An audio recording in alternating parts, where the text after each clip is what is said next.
လေးကတော့ဒီမလေးရဲ့အချစ်လေးနဲ့ကိုချောသိမ့်မယ်အိမ်မလာလာမဲ့ပို့ရဆူတောင်းပေးနေမယ်အိမ်မထဲမှာလဲဆုံးတွေ့မယ်စကားတွေပြောမယ်အနမ်းပေးမယ်ဒါချီသင်္ကေတလေး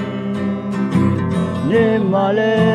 ဆုံးတွေ့မယ်တချင်တွေကြီးမယ်တချင်ကြီးမယ်ဒုံရောက်ရဲ့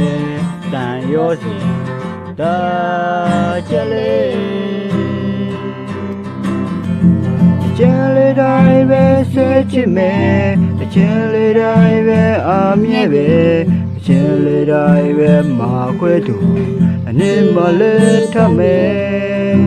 အလေးတွေမွေးမယ်တားမွေးမယ်သမီးတွေမွေးမယ်မိသားစုဆို